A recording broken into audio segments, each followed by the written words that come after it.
Hello friends, Zachary Stockill here from retroactivejealousy.com, and today I'd like to share a very important lesson from the ancient Stoics that will help you overcome retroactive jealousy. So the Stoics were a group of ancient philosophers, mostly in ancient Rome, and my favorite description of the Stoics is by the author Nassim Taleb. He described the Stoics as Buddhists with an attitude problem. So the Stoics have a lot in common with Buddhists in that they had this constant emphasis on accepting the reality of the present moment, basing all of our decisions on the recognition, on the acknowledgement that the present moment is all that exists. All that we really have power over are our actions in the present moment. And personally, I would rank the Stoics along with the Buddhists as personally my favorite philosophers. And I think they have an enormous amount to offer for any jealousy sufferer. They offered a hell of a lot to me back when I was struggling with retroactive jealousy, and I think they'll have a lot to offer you as well. I've mentioned them in other videos. I think I've mentioned the fact that Meditations by Marcus Aurelius, ancient Roman emperor, is one of my all-time favorite books, and I think it's just a fantastic read for any jealousy sufferer.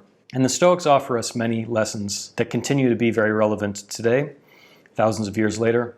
But I think my favorite lesson from the Stoics for any retroactive jealousy sufferer is simply in any moment when we find ourselves getting frustrated or overwhelmed or disappointed or angry or sad, we should constantly bring the emphasis back to what is in our control and what is not. What is within our sphere of influence and what is outside of our sphere of influence. And we should direct all of our attention, our energy, our concern to what is within our sphere of influence. And this might sound really simplistic. And you might be watching this thinking, well, duh, like obviously, that makes a lot of sense and I already know that. But I get emails every day from retroactive jealousy sufferers. I've been receiving emails every day from retroactive jealousy sufferers since 2013. I've done hundreds of coaching calls. And I think I have a pretty good grasp on the average retroactive jealousy sufferer. And I think so many retroactive jealousy sufferers, including myself once upon a time, back in the day when I was struggling with this issue, so many retroactive jealousy sufferers spend so much of their time and waste, frankly, so much of their energy focusing on things that are outside of their sphere of influence, outside of their sphere of control. And thus, unsurprisingly, they're frustrated a lot of the time.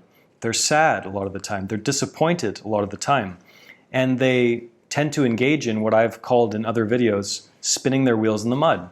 So by spinning their wheels in the mud, I mean they are doing more of what isn't working. For example, asking their partner more questions about their past, or simply waiting for the problem to go away on its own without doing any real work, without doing any real self-interrogation or even investigation, looking for solutions in various corners of the internet, or perhaps with their local mental health professional. But I also mean so many of these people, and again, this was me back in the day as well for far too long, so many of these people have their focus pretty much 100% on what is outside of their sphere of influence. For example, their partner's sexual history, or their partner's, certain decisions their partner made in the past that they're struggling with today. Or maybe their partner's ex's, choices and decisions or actions, whatever. So much of their focus is on things that they can't change, things that they have zero control, power, influence over. And I want to emphasize that, of course, I can empathize with this way of being, because this was me, for far too long. Back when I was struggling with retroactive jealousy, back when I didn't really understand what I was going through, and I did a lot of projecting on my girlfriend at the time and other people, and blaming people for this and blaming people for that, and spinning my wheels in the mud for far too long. So I get it, 100%. But for example, in my guidebook, Overcoming Retroactive Jealousy, in my online course, Get Over Your Partner's Past Fast, and in my work more generally, I spend way, way, way more time focusing on solutions rather than the problem itself. Because while having, a full-bodied, well-rounded understanding of the problem is certainly important when you're working to overcome retroactive jealousy, far more important, in my view, is actually putting in the work and focusing on solutions rather than the problem itself. For example, as I've mentioned before, I get a lot of email. And a recurring theme in the emails is people telling me that their partner did certain things in their past that they're not okay with. And all of their focus is on that. My partner did X in the past, and it really, really bothers me. I don't know what to do. For example, let's say you watching this video, let's say your partner did something in the past that really troubles you, that really bothers you, that you wish they hadn't done. Okay, let's try, insofar as possible, to look at this situation as a detached, outside, rational, unemotional observer. So what do you have control of in this situation? You might feel like you don't have control of a lot. For example, you can't build a time machine. You can't go back in time. You can't influence your partner to make different choices, whatever. That's off the table. So you might look at this situation from the past and think, I have control over nothing in this scenario. But you'd be wrong. Here are just a few of the things that you have control of in this situation. You have 100% control, no matter what anyone tries to tell you. You have 100% control of your perspective on the situation.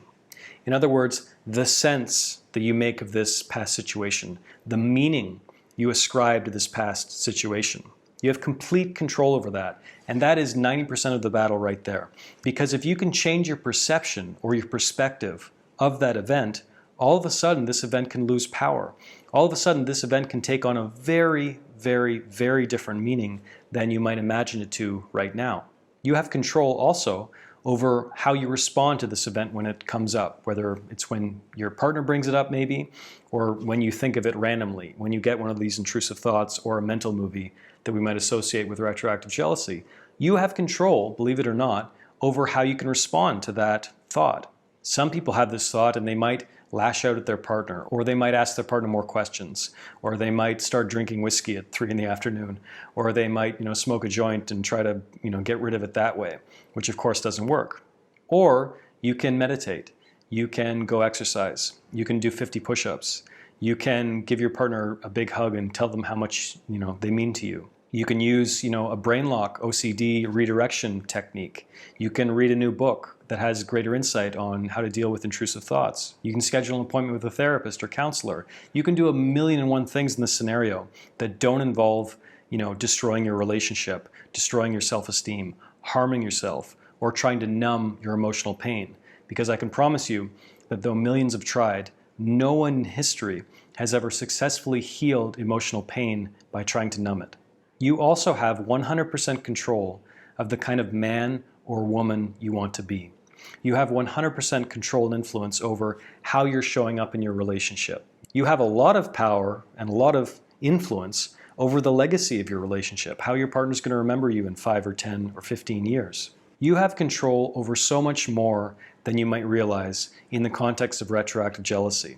And it's not about deluding yourself. It's not even necessarily about pretending the past is, just a mirage or it doesn't exist. I'm saying looking at things rationally from a grounded perspective, looking at your life, looking at your experience of retroactive jealousy in each moment from a detached outside viewpoint, unemotional, staying rational. When you look at yourself, when you look at your life in this way, and always in any moment, bring the focus back to what is in my sphere of influence and what is outside of my sphere of influence, constantly bring your focus back to this will save you so much time and energy in your life, so much wasted time and energy.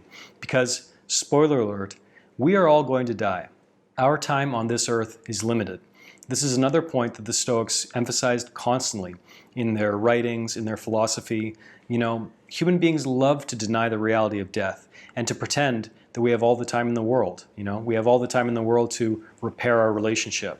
We can, lash out at our partner or ask them way too many questions about their past over and over and over again because, hey, we've got lots of time, right?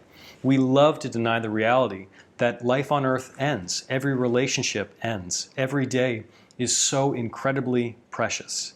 Many of you watching this video will have, for example, lost a loved one. So you probably get it. You know what I'm talking about.